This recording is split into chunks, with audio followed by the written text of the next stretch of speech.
कल की क्लास में हम लोगों ने देखा था कि राष्ट्रपति की विधायी शक्तियों से संबंधित जो विभिन्न उपबंध थे उनको हम लोगों ने देख लिया था, लेकिन कल की क्लास लंबी थोड़ा सा हो गई थी, इस वजह से हम लोगों ने जो राष्ट्रपति कुछ विधायी शक्तियां जो थी उसको नहीं देख पाए थे। आज की क्लास में हम लोग उसको देखते हैं कि राष्ट्रपति की जो विधायी शक्तियां हैं उसमें क्या क्या ऐसे उपबंध हैं जिनको कि कल की क्लास में हम लोगों ने नहीं देखा। तो राष्ट्रपति को विधायी शक्तियां ऐसी प्राप्त हैं कि कुछ ऐसे विधेयक हैं जिन्हें संसद में प्रस्तुत करने से पहले राष्ट्रपति की पूर्व अनुमति आवश्यक है। कोई विधेयक ऐसा है जिसे संसद में प्रस्तुत करना है, लेकिन उससे पहले राष्ट्रपति की पूर्व अनुमति आवश्यक है। लेकिन यदि राष्ट्रपति की पूर्व अनुमति के बिना भी उसे संसद में प्रस्तुत कर दिया जाए तो वो न्यायालय द्वारा अवैध नहीं घोषित किया जा सकता। जैसे हमने राष्ट्रपति से अनुमति नहीं ली और हम क्या किया, संसद में पेश कर दिया, तो जब संसद में पेश कर दिया गया तो ये नहीं कि न्यायालय द्वारा इसको अवैध घोषित कर दिया जाएगा। या आप यूं समझिए कि घर का गार्जियन है, गार्जियन मतलब समझते हैं ना, अभिभावक। आप कोई कार्य करना चाहते हैं और आप अभिभावक से अनुमति ले ली है, तो भाई अगर वो काम गड़बड़ होगा तो अभिभावक आपके ऊपर नाराज नहीं होगा, गार्जियन आपके ऊपर खफा नहीं होगा। लेकिन अगर आपने जो है उससे अनुमति नहीं ली, आपने उससे पूछा नहीं कि हम ये कार्य करने जा रहे हैं, तो उसमें अगर आपने कर दिया तो गलत अगर हो गया तो अभिभावक नाराज होगा। अभिभावक सलाह देगा कि देखिए हमारे पास इतने अनुभव हैं, हम तो ये चाहते हैं काफी बेहतरीन जिंदगी जिए। तो उसी प्रकार से राष्ट्रपति क्या है कि हमारे लिए देश का अभिभावक है। अब अभिभावक से अनुमति लेना अनिवार्य है, लेकिन अगर अभिभावक से आपने अनुमति नहीं ली तो वो न्यायालय द्वारा अवैध नहीं घोषित किया जा सकता। सेम चीज वही है कि अगर आपने अनुमति नहीं ली अभिभावक से और आपका काम खराब हो गया तो उसके लिए आपको दंडित नहीं किया जा सकता। तो इसी प्रकार से जो राष्ट्रपति हमारे यहाँ है उससे पूर्व अनुमति लेना कुछ विधेयकों में आवश्यक है, लेकिन अगर आपने अनुमति नहीं ली तो न्यायालय द्वारा अवैध नहीं घोषित किया जा सकता। कौन कौन से ऐसे विधेयक हैं? अरे भाई, अनुमति का मतलब आप किसी भी तरीके से उससे पूर्व अनुमति ले लीजिए कि आप को सूचना हम देते हैं कि हम ये विधेयक संसद में प्रस्तुत करने जा रहे हैं। तो कौन कौन से ऐसे विधेयक हैं जिन्हें राष्ट्रपति की पूर्व अनुमति के साथ ही संसद में प्रस्तुत किया जा सकता है? तो अनुच्छेद 117 के तहत, अनुच्छेद 117 में क्या उल्लिखित है? कहता है कि भारत की संचित निधि से व्यय किए जाने से संबंधित, भारत की संचित निधि आपको हमने इसी क्लास में बताया था कि राष्ट्रपति को वेतन कहां से मिलता है, तो राष्ट्रपति को वेतन भारत की संचित निधि से मिलता है जो कराधान से मुक्त होता है, कर से मुक्त होता है। तो यहां क्या कहता है कि जो भारत की संचित निधि है, भारत की संचित निधि, भाई भारत की संचित निधि से ही सब कुछ व्यय होता है, तो भारत की संचित निधि से व्यय किए जाने से संबंधित ये भारत की जो संचित निधि है उसमें से जो व्यय करना है उससे संबंधित जो विधेयक हैं, जो उससे व्यय से संबंधित विधेयक हैं, इसे संसद में प्रस्तुत करने से पहले राष्ट्रपति की पूर्व अनुमति आवश्यक है। ध्यान दीजिएगा कि भारत की संचित निधि से व्यय करने संबंधित विधेयक हो उसे राष्ट्रपति की पूर्व अनुमति आवश्यक है अगर वो संसद में प्रस्तुत करना है तो। लेकिन ये धन विधेयक नहीं होने चाहिए। अभी आगे देखिए, ये धन विधेयक पर भी यही बात है, लेकिन वो अनुच्छेद 110 के तहत है। अनुच्छेद 110 इसके तहत ये कहा गया कि जो धन विधेयक संसद में प्रस्तुत करना है उसके लिए राष्ट्रपति की पूर्व अनुमति आवश्यक है। भारत की संचित निधि के व्यय से संबंधित भी अगर विधेयक प्रस्तुत करना है तो संसद में प्रस्तुत करने से पहले राष्ट्रपति की पूर्व अनुमति आवश्यक है। अगर धन विधेयक प्रस्तुत करना है तो भी राष्ट्रपति की पूर्व अनुमति आवश्यक है। और आपको पहले जो हम लोग प्रारंभ में क्लास शुरू किए थे तो हमने आपको बताया था एक अनुच्छेद 3। अनुच्छेद 3 क्या है? बिल्कुल राज्य पुनर्गठन से संबंधित ये अनुच्छेद है। तो राज्य पुनर्गठन से संबंधित अगर विधेयक प्रस्तुत करना है, क्या करना है? राज्य पुनर्गठन से संबंधित अगर विधेयक प्रस्तुत करना है संसद में तो अनुच्छेद 3 के तहत राज्य पुनर्गठन विधेयक अगर संसद में प्रस्तुत करना है तो राष्ट्रपति से पूर्व अनुमति आवश्यक है। राष्ट्रपति की अनुमति लेके ही आप जो है संसद में इसे प्रस्तुत कर सकते हैं। राज्य पुनर्गठन विधेयक क्या है?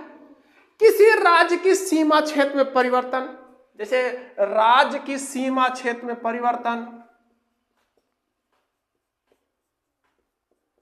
या नए राज्य का गठन, भाई नए राज्य का गठन भी करना हो, नए राज्य का गठन या नाम परिवर्तित करना हो, राज्य का नाम परिवर्तित करना हो, राज्य का नाम भी परिवर्तित करना होगा तो किस अनुच्छेद के तहत होगा?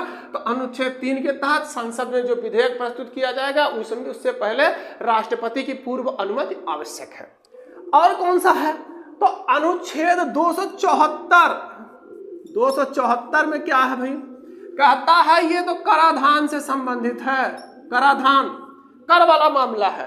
तो ऐसे विधेयक जो संसद में प्रस्तुत करने हो कराधान से संबंधित हो, लेकिन उसमें शर्त क्या है कि जिसमें राज्य का हित प्रभावित हो रहा है। भाई हम देखें कि कर का ज्यादा से ज्यादा हिस्सा कौन ले जाता है? संघ वाले ले जाते हैं। तो जब टैक्स कलेक्ट हो गया संघ के लिए ज्यादा से ज्यादा और राज्य को कुछ उसमें से अनुदान के रूप में सरकार देती है, संघ सरकार देती है कि आप लीजिए, ये जो है हमारे तरफ से आप अपने राज्य के विकास के लिए आप खर्चा करिए, विकास करिए आप। तो उसका जो टैक्स कलेक्ट करती है, भाई ज्यादा से ज्यादा टैक्स ये लग गई। तो उसमें क्या कह रहा है अनुच्छेद 274 के तहत कराधान से संबंधित विधेयक हो जिसमें राज्य का हित प्रभावित हो रहा है। अगर ऐसा कुछ भी है तो अगर उससे संबंधित विधेयक प्रस्तुत करना है संसद में तो आपको राष्ट्रपति से पूर्व अनुमति आवश्यक है। लेकिन यहां ध्यान दीजिएगा कि अगर आपने राष्ट्रपति से पूर्व अनुमति के बिना भी संसद में प्रस्तुत कर दिया तो वो न्यायालय द्वारा अवैध नहीं घोषित किया जा सकता। आपकी ये नहीं कहा जा सकता कि ये विधेयक प्रस्तुत हो गया तो न्यायालय ने इसको अवैध घोषित कर दिया कि ये न्यायालय जो है कह रहा कि ये विधि जो है नहीं चलेगी, ये कानून नहीं चलेगा, ये विधेयक पारित नहीं माना जाएगा। ऐसा कुछ भी नहीं है। लेकिन संसद क्या करेगी? संविधान के दायरे में रहते हुए इन विधेयकों को प्रस्तुत करने से पहले अनुच्छेद 11 के तहत भारत की संचित निधि से जो व्यय करने से संबंधित है, या अनुच्छेद 3 के तहत राज्य पुनर्गठन विधेयक, या धन विधेयक अनुच्छेद 110 के तहत, या अनुच्छेद 274 के तहत कराधान से संबंधित जो विधेयक हैं इसको प्रस्तुत करने से पहले राष्ट्रपति की पूर्व अनुमति आवश्यक है। हम लोगों ने देखा कि राष्ट्रपति का जो विधेयक से संबंधित अधिकार है उसके साथ साथ राष्ट्रपति अध्यादेश भी जारी कर सकता है। संविधान में प्रावधान किया गया है कि राष्ट्रपति अध्यादेश जारी कर सकता है। क्या जारी कर सकता है? अध्यादेश। इसके लिए अनुच्छेद 123 का उल्लेख किया गया। अनुच्छेद 123 का उल्लेख किया गया। इसमें क्या है कि राष्ट्रपति अध्यादेश जारी कर सकता है। राष्ट्रपति को यह शक्ति है, अध्यादेश जारी कर सकता है। अर्थात कहने का मतलब है कि अनुच्छेद 123 में राष्ट्रपति के अध्यादेश की चर्चा की गई है। राष्ट्रपति भी अध्यादेश जारी करता है और राज्यपाल भी अध्यादेश जारी करता है। तो यहां पर देखिए थोड़ा सा अगर हम ध्यान दें तो इसको रटने की जरूरत नहीं पड़ेगी कि राष्ट्रपति किस अनुच्छेद के तहत अध्यादेश जारी करता है या राज्यपाल किस अनुच्छेद के तहत अध्यादेश जारी करता है। तो यहां ध्यान दीजिए कि राष्ट्रपति भारत का प्रथम नागरिक है, भारत का प्रथम व्यक्ति है, अर्थात पहला एक। और इसके साथ अनुच्छेद कितने जुड़े हैं? 2-3। अर्थात इसको 2-3 मिलकर पावरफुल बनाते हैं। किसको? जो प्रथम नागरिक है, भारत का प्रथम नागरिक है। अब यहां इसको पावरफुल बना दिए 1, 2, 3। एक तो ये स्वयं है, वही प्रथम नागरिक है, लेकिन 2, 3 और इसके साथ जुड़े तो ये पावरफुल हो गया। भाई आपको संगठन चलाना है, देश चलाना है, तो आपके साथ ज्यादा से ज्यादा लोग जुड़े होने चाहिए। तो यहां क्या है कि अनुच्छेद 123 के तहत एक तो स्वयं मान लीजिए राष्ट्रपति है प्रथम और 2, 3 इसके साथ जुड़ गए, तो इसके तहत इसे अध्यादेश जारी करने का अधिकार है। और अगर हम यही देखें राज्यपाल का मामला है, राज्यपाल राष्ट्रपति का प्रतिनिधि है। राज्यों में जो राज्यपाल होता है राष्ट्रपति का प्रतिनिधि है। अर्थात एक के बाद इसका नंबर आएगा। प्रथम व्यक्ति के बाद ये जो है इसका प्रतिनिधि है तो दूसरा नंबर आएगा। तो इसको क्या करिए, यहां से इसको 2 उठा के यहां रख दीजिए, 2 हो गया। और अब 1 और 3 बच रहे हैं तो इसको यहां कर दीजिए 1, 3। इस प्रकार से अनुच्छेद 213 के तहत राज्यपाल अध्यादेश जारी करता है राज्यों में, और अनुच्छेद 123 के तहत राष्ट्रपति जो है देश के लिए अध्यादेश जारी कर सकता है। अध्यादेश जारी कब होता है? जैसे अब आई बात ना अध्यादेश, तो अध्यादेश जारी कब होता है? तो जब संसद, भाई विधि कौन बनाता है? संसद बनाते हैं। तो संसद विश्राम काल में हो। संसद क्या है कि विश्राम काल में हो। हमने आपको कल ही बताया था कि संसद के साधारणतः हमारे यहाँ 3 सत्र होते हैं।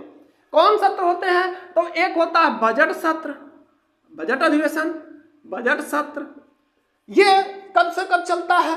तो ये फरवरी से लेकर मई तक चलता है। कब से चलता है? फरवरी से मई तक, ठीक है। उसके बाद दूसरा चलता है मानसून सत्र। मानसून अर्थात वर्षा का मौसम, बरसात वाला सीजन। तो ये कब होता है? तो ये जुलाई अगस्त। समझने के लिए हम बता रहे, कल की क्लास में हमने आपको इसको बता दिया था। तो जुलाई अगस्त। अगला कौन चलता है? तो शीतकालीन सत्र। शीतकालीन सत्र ये कब चलता है? तो ठंडे का मौसम कब आता है? सर्दियों का मौसम कब आता है? तो ये आता है नवंबर और दिसंबर में। देखिए यही हमारे यहाँ सत्र चलते हैं। संसद के साधारणतः जो सामान्यतः 3 सत्र चलते हैं। अब संसद तो 365 दिन काम नहीं करती है, लेकिन ऐसी परिस्थिति उत्पन्न हो जाए कि राष्ट्रपति को यह विश्वास हो जाए कि संकटकालीन स्थिति है, मतलब ये नहीं कि आपातकाल है, राष्ट्रपति को यह विश्वास हो जाए कि ऐसी परिस्थिति उत्पन्न हो गई है कि कार्रवाई तत्काल करना असंभावी है। राष्ट्रपति को विश्वास कब होता है? तो आप पुनः वही 42वें संविधान संशोधन और 44वें संविधान संशोधन का ख्याल करिए। सलाह कौन देगा? मंत्रिपरिषद देगी। मंत्रिपरिषद ने क्या कहा राष्ट्रपति से कि अब भाई संसद का तो काल चल नहीं रहा, तो मंत्रिपरिषद ने सलाह दिया कि महोदय ऐसी स्थिति उत्पन्न हो गई है कि कार्रवाई तत्काल करना अनिवार्य है। लेकिन तत्काल कार्रवाई के लिए जो नियम होने चाहिए, जो विधि होनी चाहिए, वो हमारे पास है नहीं। अब संसद तो चल नहीं रही है, भाई विधि कौन बनाता है? संसद बनाती है। तो विधि बनाने वाला तो इस समय विश्राम काल में है। अब कार्रवाई भी करना अनिवार्य है और विधि बनाने वाला है भी नहीं, और कार्रवाई किसके अनुसार करना है? विधि के अनुसार करना है। तो इस अवस्था में राष्ट्रपति क्या करेगा? अनुच्छेद 123 के तहत अध्यादेश जारी कर देगा। अध्यादेश जारी कर दिया राष्ट्रपति।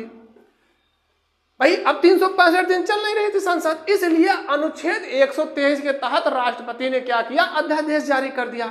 लेकिन अध्यादेश तभी जारी हो सकता है जब लोकसभा भंग ना हो। ध्यान दीजिएगा, यहां से कई बार पेपर में प्रश्न निकल के आता है। अध्यादेश कब जारी हो सकता है? अध्यादेश तभी जारी हो सकता है जब लोकसभा भंग ना हो। अगर लोकसभा भंग है तो अध्यादेश जारी नहीं हो सकता। और अगला चीज क्या है कि राष्ट्रपति, जो देश के लिए राष्ट्रपति अध्यादेश जारी करता है या राज्यों के लिए राज्यपाल अध्यादेश जारी करता है, पेपर में प्रश्न पूछता है इसकी न्यायिक समीक्षा की जा सकती है कि नहीं। तो क्यों नहीं की जा सकती है? तो इसकी भी न्यायिक समीक्षा की जा सकती है। जो अध्यादेश जारी होते हैं उसकी न्यायिक समीक्षा की जा सकती है। अब अगला चीज समझिएगा, आप केवल समझ लीजिएगा, कहीं कोई दिक्कत नहीं होगी। अब अध्यादेश जारी हो गया। अब हमने क्या कहा कि जो हमारा संसद का सदन चलता है, सत्र चलता है, वो 3 सत्रों में चलता है। भाई बजट सत्र हो गया, मानसून सत्र हो गया, शीतकालीन सत्र हो गया। तो ये अगला प्रश्न में क्या पूछेगा कि जो ये अध्यादेश जारी हुआ है ये कितने दिन तक जारी रहेगा या कितने दिन तक ये मान रहेगा? तो ये अध्यादेश 42 दिन तक, ये कभी कभी पेपर में 42 दिन देता है और कभी कभी सप्ताह में देता है, तो ये 6 सप्ताह, इतना तो आप खुद ही समझ सकते हैं। अध्यादेश कितने दिन तक रहेगा वैलिड, कितने दिन तक जारी रहेगा? तो 42 दिन तक, अर्थात 6 सप्ताह तक। अब 6 सप्ताह से पहले संसद के दोनों सदनों से, या अगर राज्यपाल ने जारी किया है तो विधानसभा के दोनों सदनों से पारित होना अनिवार्य है। लेकिन अगर यह पारित नहीं हुआ 42 दिन या 6 सप्ताह में, तो यह स्वतः समाप्त हो जाएगा, अध्यादेश स्वतः समाप्त हो जाएगा। लेकिन अगर यह दोनों सदनों से पारित होता है, भाई चाहे संसद समझिएगा, अगर राष्ट्रपति करता तो संसद, अगर राज्यपाल करता तो विधानसभा, तो वहां के दोनों सदनों से अगर ये पारित हो जाता है तो ये विधि बनता है, ये विधेयक बनता है और विधि के रूप में ये कार्य करना शुरू कर देता है। लेकिन यहां से पेपर में प्रश्न पूछता है कि मान लीजिए कभी कभी ऐसी स्थिति बन जाती है, संसद के दोनों सदनों का सत्र चल रहा है, लेकिन किसी कारणवश ऐसी परिस्थिति उत्पन्न हो गई है कि संसद का एक सत्र चल रहा है लेकिन दूसरा सत्र कुछ दिन के बाद चल रहा है। संसद का सत्र जो दूसरा चल रहा है और पहले चलना शुरू हो गया, दूसरा थोड़ा सा समय के बाद चला, कोई ऐसी परिस्थिति बनी, तो अब ये 42 दिन गिना कब से जाएगा? क्योंकि वहां पर क्या है कि संसद का जब सत्र चलना शुरू हो, संसद का सत्र प्रारंभ हो, तभी से 42 दिन गिना जाएगा। अब क्या करें हम? अब ये हमारे समझ में नहीं आ रहा कि जो संसद का सत्र प्रथम चल रहा है उससे जोड़ा जाए 42 दिन, या संसद जो थोड़ा सा लेट चली उससे जोड़ा जाए। तो यहां पर ध्यान दीजिएगा, जो संसद का सत्र सदन जो है, संसद का जो सदन है जो बाद में चला, थोड़ा सा लेट चला, उससे ये 42 दिन जोड़ा जाएगा।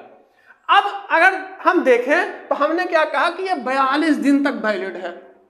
ये अध्यादेश कितने दिन तक मान्य है, कितना दिन जारी रह सकता है? 42 दिन। लेकिन हमने आपको एक चीज और बताया था कि हमारे यहाँ जो संसद के दो सत्रों के बीच में अधिकतम समय कितना हो सकता है, तो ये 6 माह हो सकता है। हमारे यहाँ संसद सत्र का जो 2 अधिवेशन चलते हैं, उन 2 अधिवेशनों के बीच में अधिकतम समय कितना हो सकता है? तो 6 माह हो सकता है। मान लीजिए संसद की कार्रवाई स्थगित हुई है, अभी कुछ ही दिन हुए हों, और उसी समय ऐसी परिस्थिति बन गई हो, राष्ट्रपति को यह विश्वास हो गया कि कार्रवाई करना असंभव है, अति आवश्यक है। अगर कार्रवाई नहीं हुई या व्यवस्था नहीं बनाई गई तो जो है अव्यवस्था फैल जाएगी, चारों ओर अराजकता फैल जाएगी, या जो भी संकट की स्थिति उत्पन्न हो जाएगी, देश के लिए नुकसान हो जाएगा। तो वहां क्या करेंगे? तो 6 माह हुआ गया भाई, अभी कल ही सपोज करिए कल ही संसद का सदन स्थगित हुआ है और अगले दिन ही यह महसूस हुआ कि अब तो अति आवश्यक है इस विधि का, इस कानून को अति आवश्यक है। तो उस परिस्थिति में आप देखिए अध्यादेश जारी हो गया, तो अध्यादेश कितने दिन तक मान्य रहेगा, कितने दिन तक जारी रहेगा? तो ये 6 माह प्लस 42 दिन, इस प्रकार से अध्यादेश इतने दिनों तक वैलिड रहता है, इतने दिनों तक जारी रहता है। अब यहां से अगला चीज क्या प्रश्न बनता है कि अध्यादेश तो राष्ट्रपति ने जारी कर दिया, अध्यादेश वापस कौन लेता है? तो आप स्वतः समझिए कि आप आए यहां, अब दरवाजे का जो है आप गेट का ताला खोले, चाबी आपके पास है, चाबी जब आपके पास है तो गेट आपने खोला तो बंद कौन करेगा? बंद भी तो आप ही करेंगे। तो यहां वही कहानी सेम है कि राष्ट्रपति ने अध्यादेश जारी किया तो अध्यादेश वापस लेने का पावर किसके पास है? तो अध्यादेश यही वापस भी ले सकता है। अगला चीज क्या है कि एक राष्ट्रपति कितनी बार अध्यादेश जारी कर सकता है? तो इसके लिए कोई समय सीमा नहीं है, एक राष्ट्रपति कितनी बार भी अध्यादेश जारी कर सकता है। ऐसा कोई प्राविधान नहीं है कि एक राष्ट्रपति ने एक बार अध्यादेश जारी कर दिया तो वो दोबारा अध्यादेश जारी नहीं कर सकता। ऐसी कोई समय सीमा प्रतिबंधित नहीं है। लोगों ने देखा राष्ट्रपति की विधायी शक्तियां, राष्ट्रपति अध्यादेश जारी कर सकता है। अब हम लोग देखते हैं कि राष्ट्रपति जो वीटो शक्ति जो उसको मिली हुई है, क्या? वीटो शक्ति। राष्ट्रपति को वीटो शक्ति मिली हुई है। वीटो शक्ति क्या है? वीटो का मतलब है कि अपनी शक्ति का प्रयोग करते हुए किसी कार्य को रोक देना। आपके पास वीटो शक्ति है तो आप भी किसी कार्य को रोक सकते हैं। जैसे घर में वीटो शक्ति किसके पास है? तो मम्मी और पापा के पास है। आप मान लीजिए कोई प्रोफाइल लेके पहुंचते हैं कि आप हमको पैसा दे दीजिए, हम एक मोबाइल खरीदेंगे, बढ़िया बेहतरीन मोबाइल आई है, इसमें इतना रैम है, इतना GB पिक्सल कैमरा है, या जो भी व्यवस्था है उसमें आप उसके फीचर बताएंगे कि बहुत बेहतरीन आया है और सस्ती भी पड़ रही है। लेकिन आप फाइल तो लेके पहुंच गए, लेकिन वीटो शक्ति किसके पास है? मम्मी या पापा के पास है। अभी जब तक आप बेरोजगार हैं तो आपके पास वीटो शक्ति नहीं है कि आप किसी कार्य को करने के लिए, आप रोकने के लिए अथॉराइज्ड है। आप जब रोजगार पूर्ण हो जाएंगे तभी आप जब रोजगार से जुड़ जाएंगे तो आपसे पूछा जाएगा, आपसे सलाह ली जाएगी। लेकिन जब तक आप बेरोजगार हैं, भाई नहीं, आप किस्मत वाले हैं कि आपसे सलाह ली जाती है। बेहतरीन चीज है कि परिवार में सभी को मिलजुल के कार्य करना चाहिए, सबसे समझ बूझ के कार्य करना चाहिए। राष्ट्रपति क्या है? राष्ट्रपति के पास वीटो शक्ति है, लेकिन वो क्या करता है कि सलाह देने के लिए मंत्रिपरिषद का गठन करता है। आपने देखा था कि मंत्रिपरिषद का गठन करता है। तो भाई सलाह का मतलब है कि जब काफी लोग विचार विमर्श से कार्य करेंगे तो कार्य बेहतरीन होगा। तो सेम चीज आपके साथ भी है। तो आपके घर पे अगर सहमति के साथ कार्य होता तो सबसे अच्छा है, लेकिन आपके पास वीटो शक्ति नहीं। मान लीजिए घर के जो अभिभावक हैं उन्होंने कह दिया कि एक काम हो सकता है, तो आप उसमें वीटो शक्ति नहीं लगा सकते, वीटो पावर नहीं लगा सकते, नहीं ये काम नहीं होगा। तो यहाँ क्या वीटो शक्ति का मतलब है कोई भी कार्य हो रहा है तो राष्ट्रपति उसे अपने शक्ति के माध्यम से उसे रोक सकता है। वैसे हमारे संविधान में जो है, हमारा जो संविधान था उस पर स्पष्टता है राष्ट्रपति को वीटो शक्ति प्रदान नहीं की गई है, लेकिन संवैधानिक परंपरा के अनुसार राष्ट्रपति को 3 वीटो शक्तियां मिली हुई है। कितने मिली हुई है? तो 3 वीटो शक्ति मिली हुई है, 3 वीटो शक्ति। पहली कौन सी है? तो सबसे पहले अत्यंतिक वीटो शक्ति।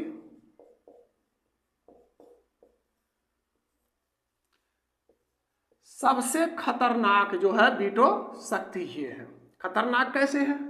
मान लीजिए कोई विधेयक संसद के दोनों सदनों से पारित हो जाए, संसद के दोनों सदनों, हम संसद की बात कर रहे हैं, कोई भी विधेयक संसद के दोनों सदनों से पारित हो जाए और राष्ट्रपति की स्वीकृति के लिए पहुंच जाए कि राष्ट्रपति महोदय आप इसको स्वीकृति दे दीजिए। स्वीकृति का मतलब हस्ताक्षर कर दीजिए। आप अगर हस्ताक्षर कर देंगे तो ये माना जाएगा कि आपने अनुमति दे दी।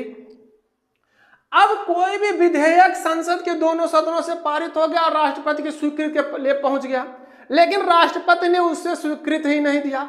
अब जब राष्ट्रपति ने स्वीकृति नहीं दिया तो वह विधेयक स्वतः समाप्त हो जाएगा, निरस्त हो जाएगा। तो अब राष्ट्रपति क्या किया कि उसने अत्यंतिक वीटो शक्ति का प्रयोग करते हुए उसने अनुमति देने से इनकार कर दिया। अब विधेयक समाप्त हो गया। तो इस तरीके से देश में 2 शक्ति के केंद्र बन गए। एक कौन? संसद, जिसे विधेयक बनाने का अधिकार था, और दूसरा क्या है कि राष्ट्रपति, जिसने अत्यंतिक वीटो शक्ति का प्रयोग करते हुए उसको रोक दिया, अर्थात उसको निरस्त कर दिया। अब राष्ट्रपति जो हमारे यहाँ होते हैं वो तो भाई जनता से वोट लेने जाते नहीं है कि गली गली भटकेंगे, दर दर की ठोकरें खाएंगे, इधर उधर लोगों से मिलेंगे तो उनकी समस्याओं के बारे में जानेंगे। इन्हें क्या मालूम कि जनता की क्या पीड़ा है या जनता को क्या जरूरत है। वोट कौन लेने आता है? तो वोट हमारे जो है सांसद लेने आते हैं, जो हमारे प्रतिनिधि हैं। तो इस तरीके से आप बताइए कि विधेयक बनाने की शक्ति किसको देनी चाहिए? बिल्कुल सांसदों को देनी चाहिए, क्योंकि जो सांसद वोट लेने आएंगे जनता के बीच में तो उनसे जवाबदेही भी उनकी होगी। उनसे पूछा भी जाएगा कि आपको हमने जिताया, आपको हमने सांसद बनाया, तो आपने हमारे लिए क्या किया। तो जवाबदेही देने के लिए जो हमारे सम्मुख आते हैं या हमसे मिलते हैं, कहीं भी मिले तो हम उनसे पूछ सकते हैं। लेकिन राष्ट्रपति तो हमारे यहाँ आएगा नहीं, हमसे वोट लेने आएगा नहीं, या हमारा तो प्रतिनिधि होता नहीं। हम तो भाई है हमारा ही प्रतिनिधि राष्ट्रपति, लेकिन हमने क्या किया, अपने प्रतिनिधि के रूप में सांसद जी को चुना या विधायक जी को चुना। तो विधायक जी और सांसद जी मिलकर राष्ट्रपति को बनाते हैं। तो इस प्रकार से राष्ट्रपति तो जनता से कम ही सरोकार रखेगा। भाई राष्ट्रपति से मिल भी नहीं सकते कि क्योंकि राष्ट्रपति हमारे यहाँ का जो ब्रिटेन के सम्राट के समान है संवैधानिक रूप से। उससे मिलने के लिए काफी नियम है, हर आदमी मिल भी नहीं सकता राष्ट्रपति से। और सांसद जी तो कभी ना कभी तो हमारे यहाँ आएंगे क्योंकि हमारे प्रतिनिधि हैं। और दूसरी चीज देखिए, हमारे संविधान की प्रस्तावना में क्या उल्लिखित है? प्रस्तावना में क्या उल्लिखित है कि हम भारत के लोग, अर्थात विधि बनाने का कार्य किनका है? हम भारत के लोग, अर्थात जनता की।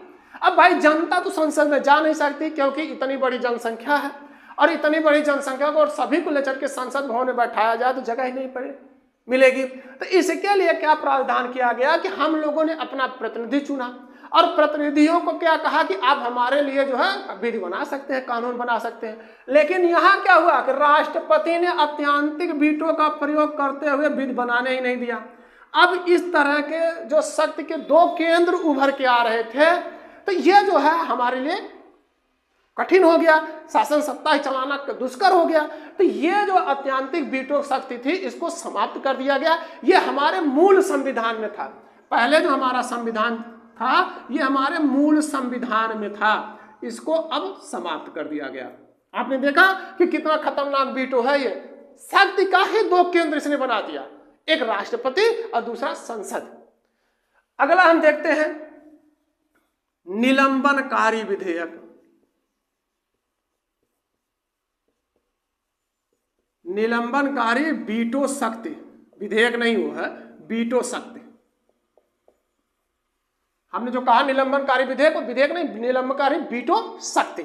अब निलंबनकारी वीटो शक्ति में क्या है, कोई विधेयक, हमेशा ध्यान रखिएगा मामला यहाँ वीटो शक्ति विधेयक पर ही है, क्योंकि विधेयक ही प्रस्तुत होगा तभी वो विधि बनेगा और विधि के अनुसार ही शासन सत्ता चलेगी। तो यहाँ क्या कह रहा है कि कोई विधेयक जो संसद के दोनों सदनों से पारित हो गया हो और राष्ट्रपति के पास पहुंच गया कि आप अनुमति दे दीजिए, आप अनुमति देंगे तो विधि बन जाएगा। लेकिन आपको याद होगा कि 44वें संविधान संशोधन 1978 के द्वारा राष्ट्रपति को यह कहा गया कि आप जो मंत्रिपरिषद ने सलाह दिया उसे पुनर्विचार के लिए भेज सकते हैं। आपको याद होगा ना कि 44वां संविधान संशोधन 1978 को हम लोगों ने देखा, तो उसमें क्या था कि राष्ट्रपति मंत्रिपरिषद की सलाह को साधारणतया या अन्यथा पुनर्विचार की अपेक्षा कर सकता है। लेकिन अगर मंत्रिपरिषद पुनः सलाह दे तो राष्ट्रपति हस्ताक्षर के लिए बाध्य होगा। तो निलंबनकारी वीटो शक्ति क्या है कि कोई विधेयक संसद के दोनों सदनों से पारित हो गया और राष्ट्रपति के अनुमति के लिए पहुंच गया, तो राष्ट्रपति ने क्या किया, निलंबनकारी वीटो शक्ति का प्रयोग करते हुए उसे वापस कर दिया और कहा कि आप पुनर्विचार करके वापस भेजिए, आप पुनर्विचार करके इसमें ये सुधार करिए या इसमें ये कमी है, इसको हमने देखा तो थोड़ा सा अगर सुधार कर देंगे तो जनता के लिए बेहतर हो जाएगा। तो इस निलंबनकारी वीटो शक्ति का प्रयोग करते हुए संसद को पुनर्विचार के लिए भेज सकता है। लेकिन संसद ने क्या किया, मंत्रिपरिषद ने क्या किया कि पुनर्विचार के पश्चात पुनः भेज दिया तो राष्ट्रपति इस पे हस्ताक्षर के लिए बाध्य होगा।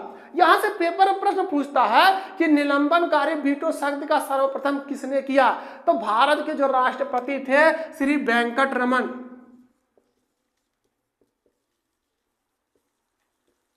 वेंकट रमन साहब ने सर्वप्रथम किया क्या, जो सांसद हैं, संसद सदस्य के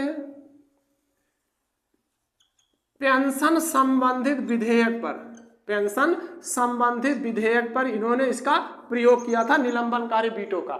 उसके बाद पुनः किसने किया, तो हमारे यहाँ मिसाइल मैन के नाम से मशहूर, लोगों क्या जो जानकारी, मिसाइल मैन कौन है इतने में लोग समझ जाते हैं कि हमने किसकी बात किया।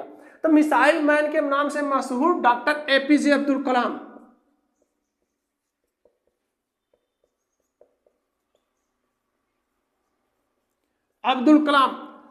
कलाम साहब ने इसका प्रयोग 2005 में किया। और किया क्या, किस पर किया, तो सांसद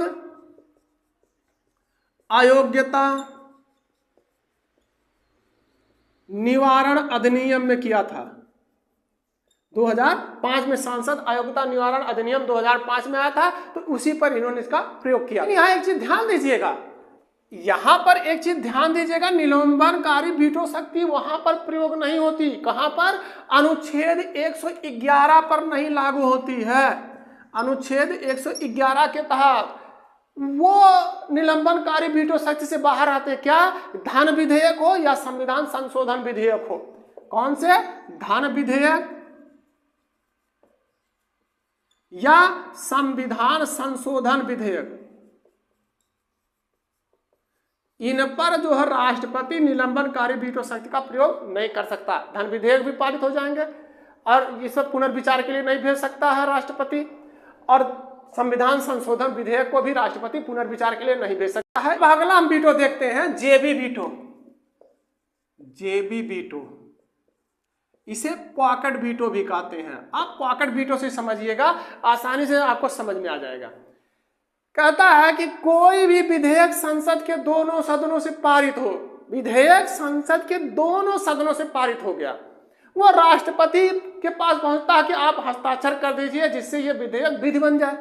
तो राष्ट्रपति ने क्या किया कि इस जेबी वीटो का प्रयोग करते हुए उसने क्या किया कि जो भी पहुंचा उसको मोड़ के अपने पॉकेट में रख लिया, अर्थात ठंडे बस्ती में डाल दिया। उधर किसी का ध्यान ही नहीं जा रहा है कि हमने एक संसद जो है, संसद विधेयक भेजी है, इस पर हस्ताक्षर भी करना अनिवार्य है, क्योंकि हमारे संविधान में यह है उपबंधित नहीं है कि राष्ट्रपति किसी विधेयक पर अनुमति देने या ना देने से संबंधित कोई समय सीमा प्रतिबंधित हो। हमारे संविधान में यह उल्लिखित ही नहीं है कि राष्ट्रपति को इतने दिन में हस्ताक्षर करके दे देना है। राष्ट्रपति ने क्या किया, उसने सोचा कि अगर हम इसे पुनर्विचार के लिए भेज देते हैं,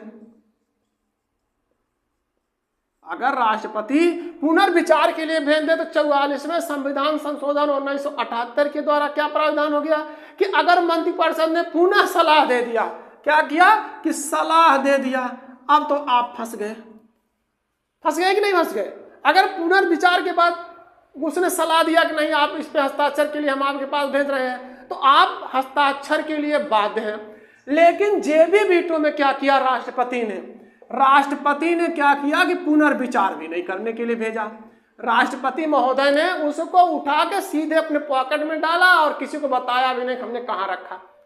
आने वाले राष्ट्रपति को भी नहीं मालूम को कहाँ रखा हुआ है। भाई अपने आप जेब में रख लिए, जेब में नहीं रखता भाई, समझने के लिए आप समझिए। जेबी वीटो अर्थात पॉकेट वीटो वो ऐसी जगह रखता है कि आने वाले को पता ही न चले। अगर कोई आता है कि महोदय आपने इस पे हस्ताक्षर नहीं किया, तो कहता ठीक है आप लाइए हम करते हैं, और रखा कहाँ, वो अपने जेब में रखा हुआ है।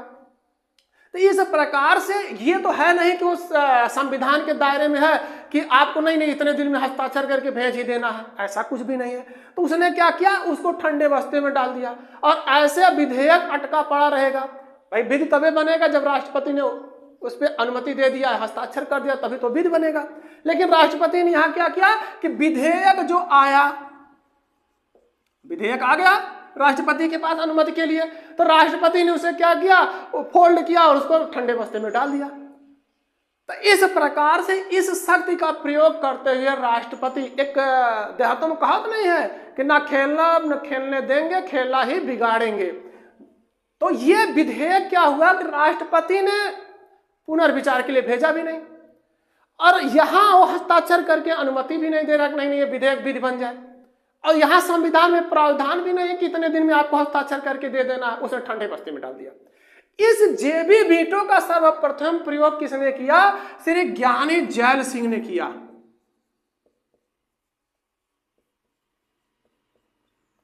ज्ञानी जैल सिंह ने किया। कब किया भाई, 1986 ईस्वी में किया। 1986 ईस्वी में किसकी सरकार थी, तो श्री राजीव गांधी जी की सरकार थी।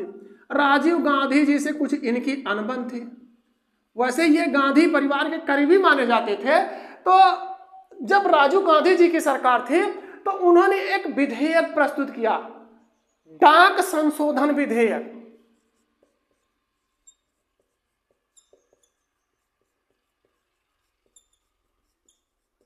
डाक संशोधन विधेयक जो इन्होंने प्रस्तुत किया, तो डाक संशोधन विधेयक में इन्होंने क्या कहा कि किसी की भी, भाई उस समय चिट्ठी पत्री आती थी, तो इसमें इन्होंने कहा कि किसी की चिट्ठी हो या कोई चीज हो उसको खोल के आप पढ़ सकते हैं। तो ज्ञानी जैल सिंह ने कहा ये तो गलत है, आप ऐसे कैसे कर सकते हैं कि किसी की गोपनीय चीज है उसको आप खोल के पढ़ेंगे। तो यहाँ पर ज्ञानी जैल सिंह और राजीव गांधी जी से जो है कुछ मनमुटाव था। अमूमन राष्ट्रपति और संघीय कार्यपालिका का जो संवैधानिक प्रमुख होता है उसमें और कार्यपालिका का जो वास्तविक प्रमुख है उसमें मनमुटाव नहीं होता। लेकिन यहाँ पर क्या हुआ कि श्री ज्ञानी जैल सिंह और श्री राजीव गांधी के बीच कुछ मनमुटाव था। अमूमन ये गांधी परिवार के करीबी कहे जाते थे। लेकिन यहाँ 1986 ईस्वी में जब डाक संशोधन विधेयक पारित हो रहा था तो ज्ञानी जैल सिंह ने क्या किया, जेबी वीटो का प्रयोग करते हुए इस पर रोक लगा दिया। अब राजीव गांधी जी फंस गए। तो इस प्रकार से पहला व्यक्ति जो राष्ट्रपति हमारे यहाँ के थे जेबी वीटो अर्थात पॉकेट वीटो का प्रयोग करने वाले श्री ज्ञानी जैल सिंह थे। आज की क्लास में बस इतना ही। अगली क्लास में हम देखते हैं कि जो राष्ट्रपति के न्यायिक शक्तियां हैं, राष्ट्रपति को जो न्याय से संबंधित शक्तियां प्राप्त है उसमें क्या है कि राष्ट्रपति जो है उच्चतम न्यायालय के न्यायाधीशों की नियुक्त करता है, अन्य न्यायाधीशों की नियुक्त करता है, या जो न्यायाधीश नियुक्त होते हैं उनको शपथ कौन दिलाता है, या अगर किसी को सुप्रीम कोर्ट ने सजा सुना दिया, फांसी मृत्युदंड जो भी सजाएं वो सुना रहा है, तो उसके खिलाफ राष्ट्रपति जो है किस अधिकार के तहत क्षमादान प्रदान कर सकता है, किस अनुच्छेद के तहत क्षमादान प्रदान कर सकता है। इस प्रकार से जो भी चीजें हैं हम लोग कल की क्लास में देखेंगे और एक सरल भाषा में बेहतरीन तरीके से समझने का प्रयास करेंगे, क्योंकि इससे काफी प्रश्न निकल के आते हैं। तो हम लेते हैं अगली क्लास में।